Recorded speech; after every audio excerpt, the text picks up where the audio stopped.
And hello, we're going to be doing Hero Awakens. Now, I'm pretty sure you guys have probably already seen this. It's been out for a while, but if you haven't, here goes something for you guys to see, and enjoy this as well. It's 10 minutes and 48 seconds, so we should be good.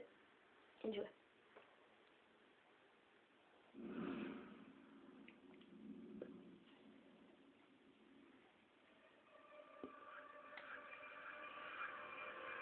I'm giving you the tools, right? I'm giving you the sandbox. I'm setting the table for you, but it's up to you to decide what you want to eat. Master Chief is human. He's not a machine. He's not a set of armor with a big weapon.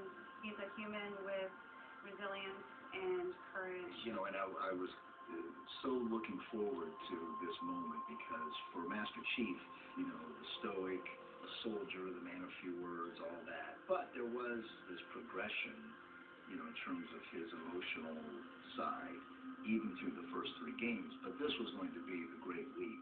What happens when that soldier starts to discover his humanity? We had to create a situation that was going to knock him out of his comfort zone. The Master Chief has settled into this comfort zone of being the hero. You know, it's interesting. Early on, we talked about the hero's journey, and it's like, how do you have a hero's journey when he's already a hero? What are the sacrifices that you need to make in order to preserve something as precious as humanity? The journey is the important part. The growth is the important part. And so really, where does he still need to go as a human? That became the key to not just the story of Halo 4, but the entire trilogy.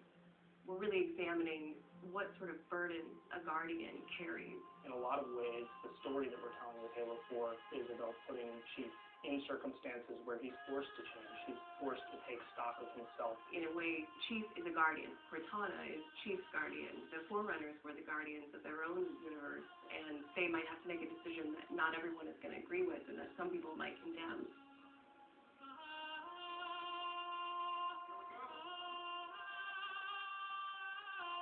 It's almost like you're a little kid and you're just playing make-believe again.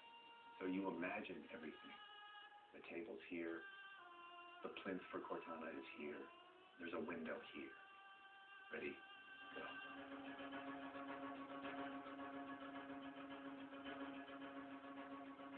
How can we immerse the player even more in this world that we've built around them? I'm not doing this for mankind. How can we have Chief have to deal with his own humanity? Everything had to be predicated by what the character needs were and what direction the characters needed to go in. The art direction specifically for Halo 4 isn't about creating the emotional tone for Halo 4. It's about creating emotional tone for every single moment and experience that the player needs to understand.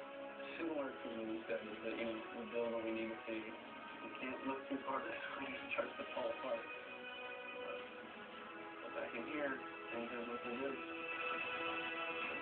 Film is like, I'm going to create something, and it's going to be awesome, and I'm going to polish it, and I'm going to own it, but I'm going to share it with you. This is very different than game storytelling, which is, I'm going to give you all the tools, I'm going to give you all the possibilities, and it's up to you to discover.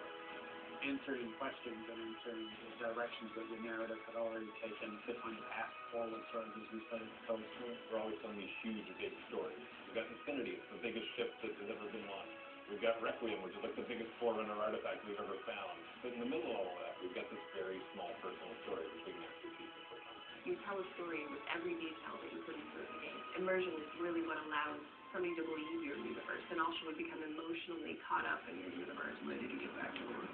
I thought you never asked. How do we make sure the fights and the sounds and the things that they're feeling as a player inhabiting that suit really comes through more clearly? And, you know, technology has allowed us to do that with much higher fidelity than back in the CE days. So those are definitely bigger ones. Just because we got more people. Let's roll video. So this will be just video and audio only, no mocap. In that case, you won't mind if we return the favor. As we design these things, we put together the best plan. Until it actually touches an actor, it lacks humanity. Having the ability to work with the actors on stage, capturing their face, body, and voice at the same time, really gives us an opportunity to create a immersive experience for the actors. working a giant movie house, at least 8 actors in the same volume at the same time. These are the objects that they're acting around, and the people that they're acting with, against, through, and toward are there in the scene with them. And it makes a huge difference. We sent out a breakdown for the characters and how we wanted them to feel. We ended up getting 80 or 90 submissions back through our craftsman team. Casting for the Master Chief is tough. You need a performer that has a really raw physicality to him, and yet he has to, within the confines of his suit, be able to relate and relay emotion. I like to express myself. I freely do it. I totally do it. I enjoy it. And so pulling back on all of those instincts is what's required for playing it. Imagine that translating to a 3D model with huge armor and making sure the personality of Chief's movement comes through that armor was really critical. And that really came down to Bruce's acting, his physical stature, and really his physicality as he went through all of the performance. You'll never see his face or hear his voice, but all of the other actors that are playing off of him have received so much from him in their performances, and I think that they would all agree with that. This is the low-res asset of Chief. We were afforded a little bit more budget since he's our hero. From the art process, storytelling is just about engaging the player. You don't have to answer any questions. You don't have to take them through a lot of loops of doing it. The player's engaged. I think you've got to start. The Master Chief's a difficult one because he's a dude in a helmet. There's such a, particularly in science fiction, such a fantastic history of